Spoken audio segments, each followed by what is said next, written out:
What's going on? What's going on? What's going on? About to sit here and check out this little mini doc, I suppose. You know what I'm saying? I don't know, but I know we got this little Memphis Mafia. See what they talking about. You know what I'm saying? These dudes are something else. That's what I will say. But let's check out what they talking about. Drop me a comment. Let me know what you think. Let's get it. One night he comes out and he was wound up before the show. He was not in a good mood.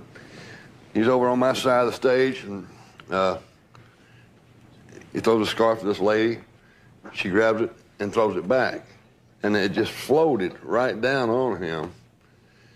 And instead of taking it, smiling at her and going to give it to somebody else, it pissed him off. He went right to her, and she took it.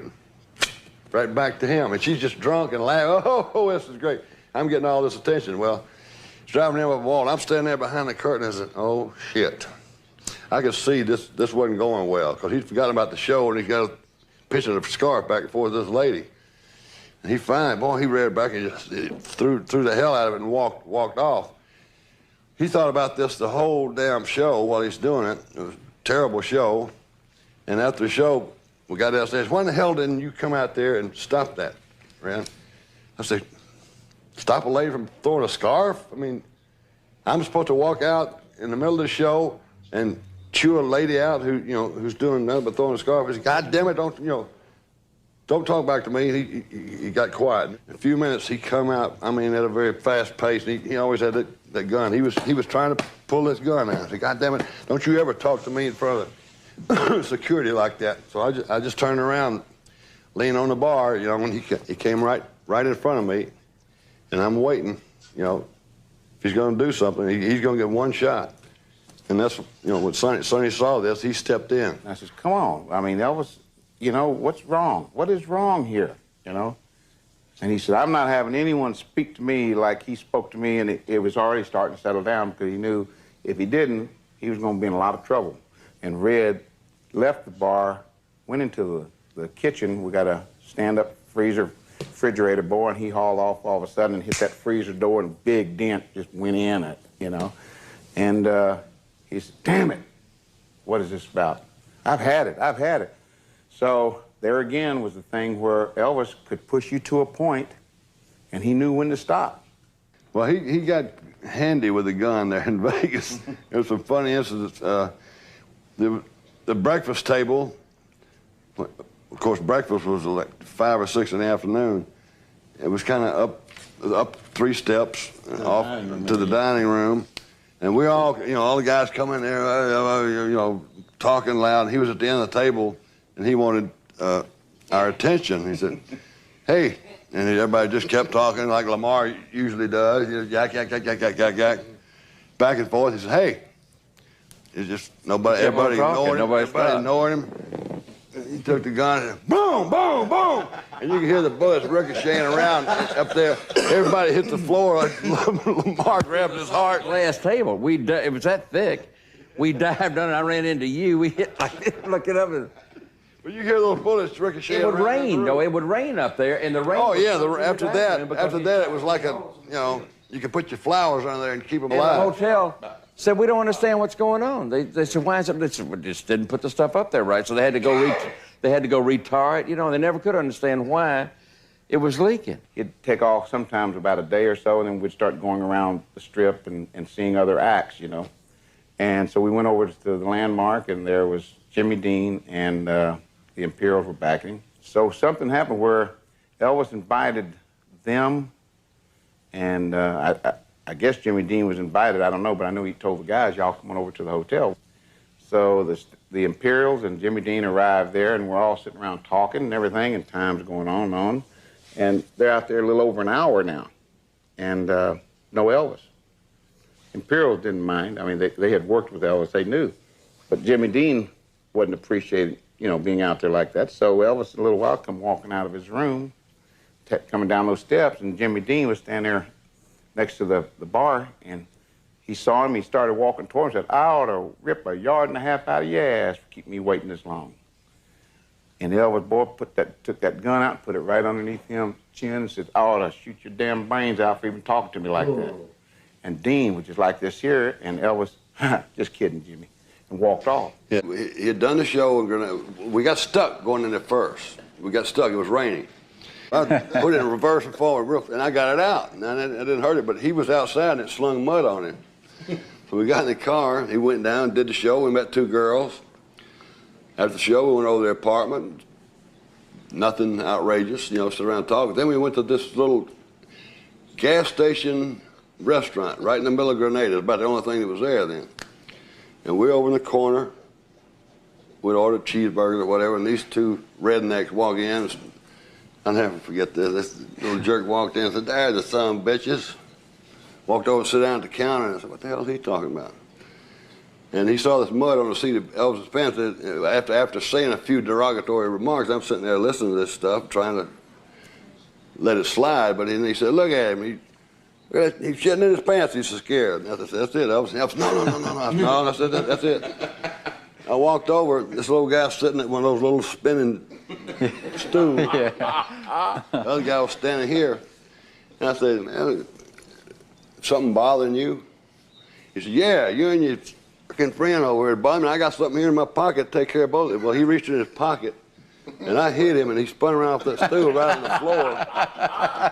And I got on top of him, hit him a couple times, and then I felt something grab me here, and I just automatically spun around and caught the other guy right on the chin, and his head hit right between Elvis's feet. And that was it. Oh, man. My first reaction, let's get the hell out of here. Cops coming, we're going to jail, and all that. See through the glass, Elvis didn't explain to these guys. And then to see him have these mood swings, you know, more frequent, and it was scary, you know, it really was. And I didn't like it. To be honest with you, I just didn't like it at all. His temper was like a black cloud when it came in full blown, buddy. And he'd say things that you've never heard before in your life. He would string expletives together and make words that you've never heard of. And he'd be mad, but he'd stay mad for maybe 30 minutes, and then it'd be over. He fired us en masse 10 times. Every one of you guys, get the fuck out of here. Go on home. I said, "Look, I quit. I'm out of here." He said, "You can't quit, you're fired." I said, "Whatever, Elvis." I said, "I'm out of here." So I start to go, leave the room. He gets around in front of me, confronts me. All of a sudden, he hit me. Went to his karate stance. My head just kind of turned like this here, and I turned around and I looked at him.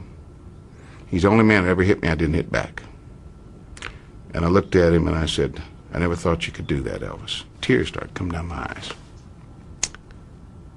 I turned and walked away. If I had hit him, I would have hurt him bad. Like, I hit awful hard. My whole fighting situation was hit hard and fast and put him down. And I loved him too much to hit him like hit my brother. You don't. Up the house, we had this big marble table, you know. And basically back then, karate was new to a lot of people. And so Elvis the subject got on karate, and Charlie Thompson says, "Oh, you get a good street fighter and you get to throw in a good right or a roundhouse." He said, "to take a karate guy out in a minute." Of course, Elvis says, "Okay, let's try it." And they get up, and he positions Thompson right in front of the marble table. So Thompson says, "Okay." Elvis says, "All right, go ahead, throw a punch." Well, he throws a punch, Elvis knocks his hand away and gives him the heel of his hand, and he goes sailing across the marble table. But he gets up, he says, "Yeah, okay, but what if?" And he says, "What if what?" He says, "Well, what if I come with a roundhouse?" And Elvis says, "Well, go ahead." He comes with a roundhouse. Boom, across the table again.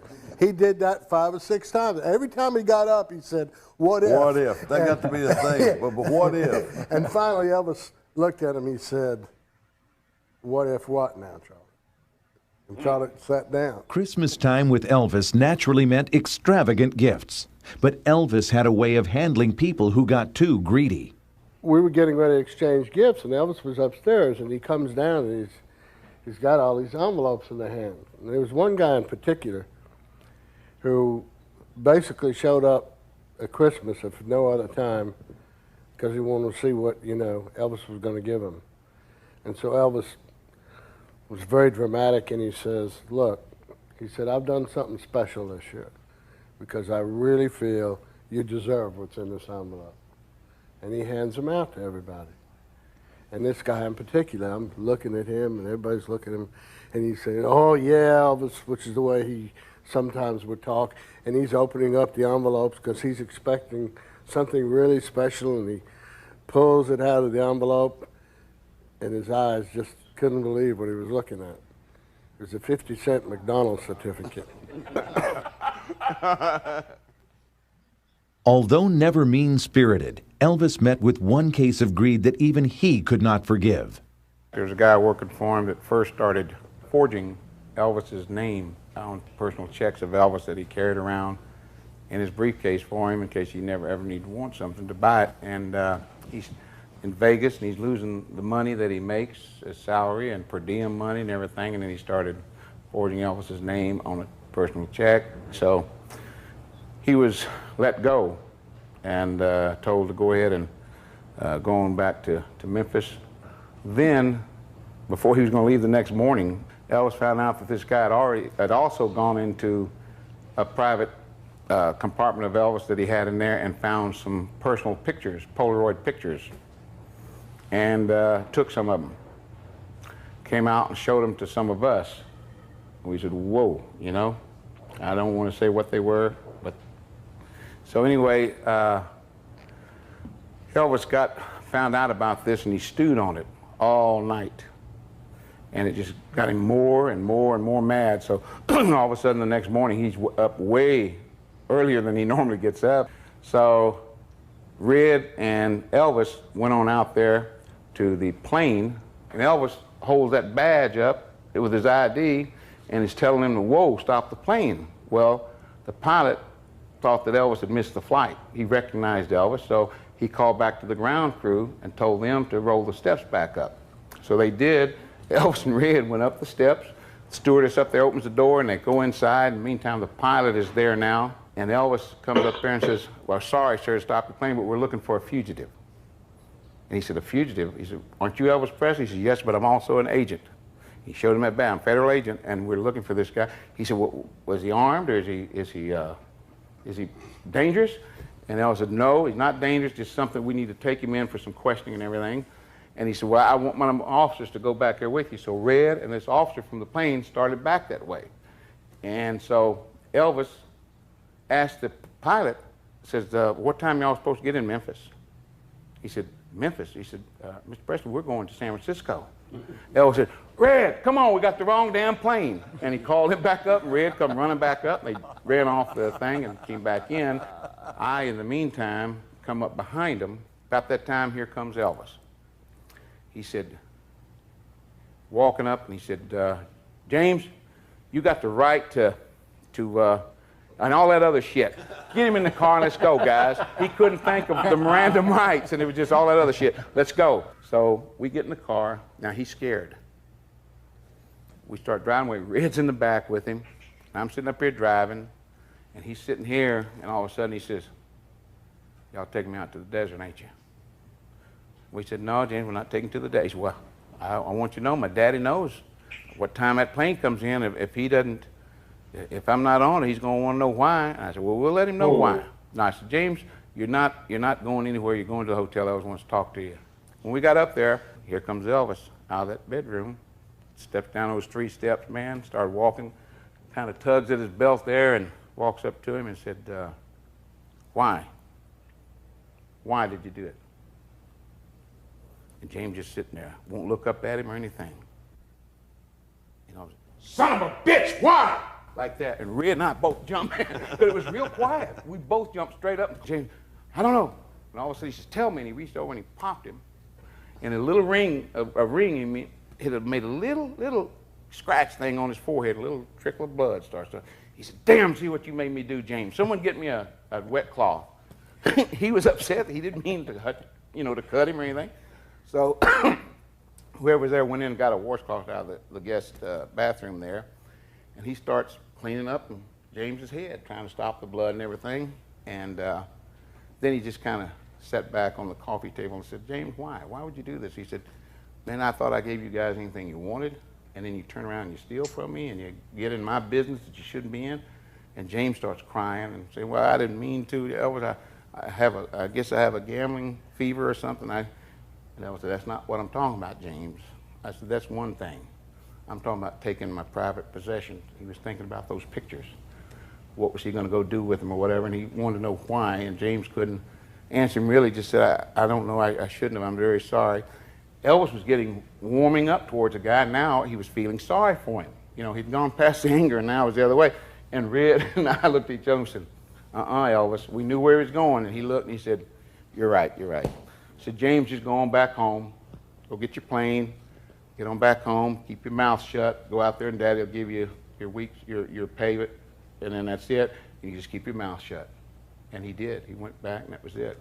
But as an overweight Elvis turned 40, Johnny Carson's wisecracks on that occasion got big laughs all over America, except around a certain TV set in Memphis, Tennessee. Elvis, they liked him, you know, watched him all the time. And this particular night, he come on, he said, they was talking about entertainers and stuff like that, and Johnny Carson said, yeah, I hear Elvis is fat and 40. And he reached over and he got the remote control and he turned it off and he said, you know, he said, I never did, that somebody never was funny to me. He said, I never did like him. We'd been up all night. Which was every day. Every night. So finally, I don't know, 8 or 9 o'clock in the morning, we were finally going to go to bed. So I took a sleeping pill, which we were all doing to sleep.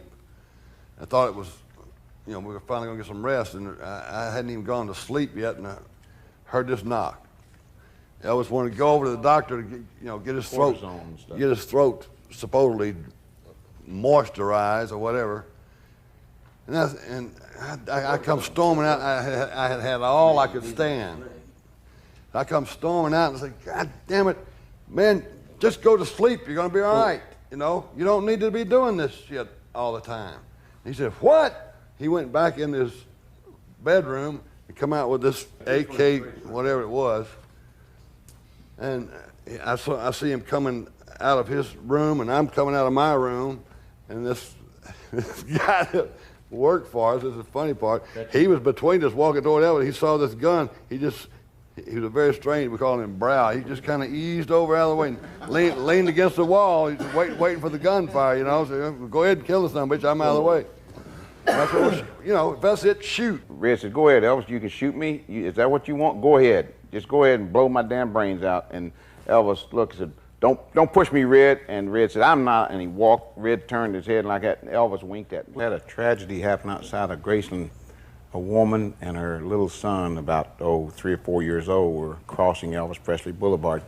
And she was also pregnant with another baby and got hit by a car and killed. And I missed it by less than a minute or two because I was coming down, my wife, my little son in the car, and I see people out there in the middle. The car stopped, and there's someone. And I said, "Oh man!" So I pulled out there, and I had a blue light. Some of us had blue lights that we could put on dashboard that the sheriff's department had given us. I put that on the dashboard and got the car parked so that people could see the blue light.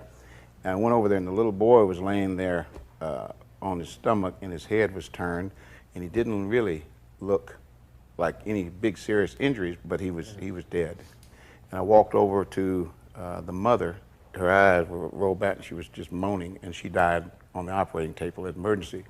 So I told Elvis about it, and that night, and I said their daughter and her husband had just gone to left to go to Texas, but the woman's husband was there, and he had a serious injury with a head injury or something, not from this, but from before.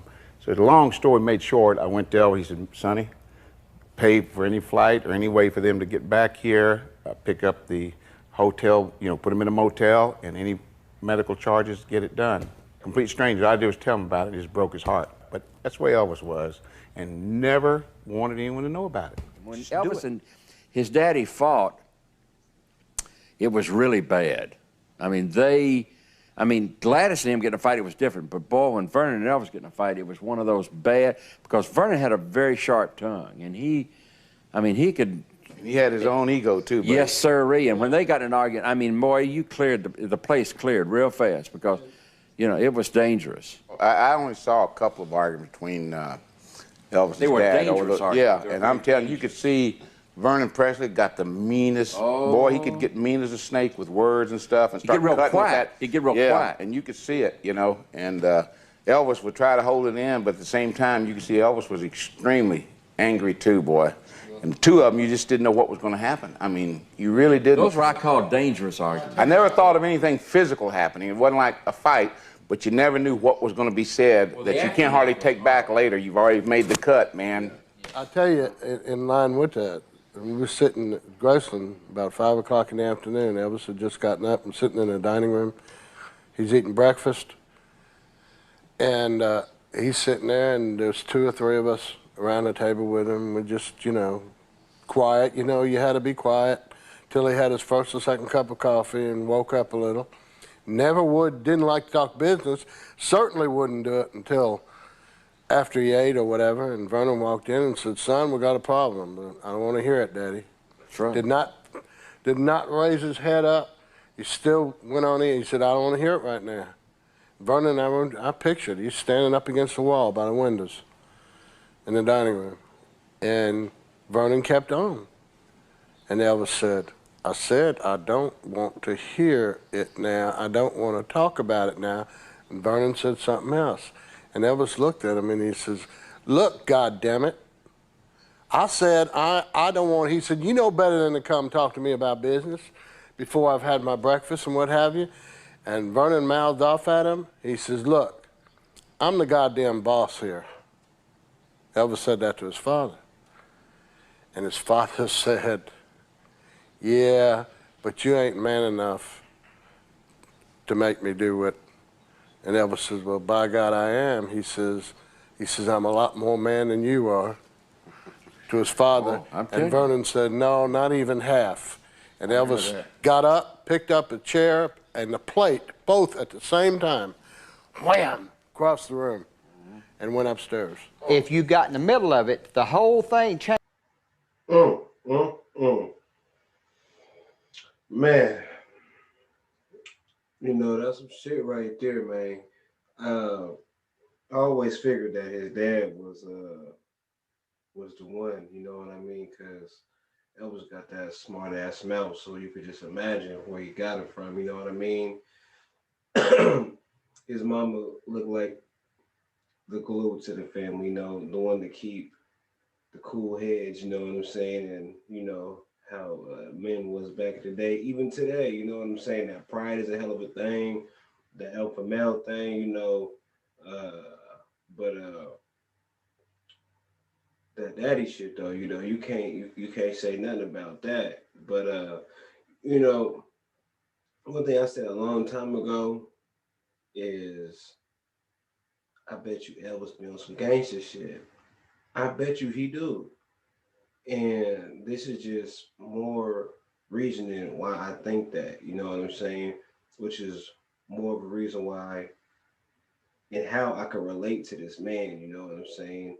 Uh I got a lot of little stories and things like that, lots of things that's similar to this man here, minus the voice, you know what I'm saying? Uh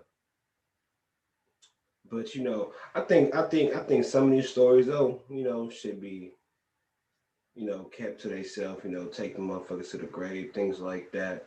That's just how I see it. Um, and that's like the best kind of memories to have is the ones that you just keep in mind and they're just for you and that's it, you know what I'm saying? But that's just my personal opinion. It is what it is. To each your song, do what you want to do. But I like that though. Quick to you know what I'm saying? Give a motherfucker that and that's crazy because he hang out with him though too. Fred Sanford ass, you know, Sanford the son ass. He's quick to give a motherfucker 5 across their lip, you know what I'm saying? On some real shit. But I enjoyed that right there. Hopefully you did drop me a comment. Let me know what you think.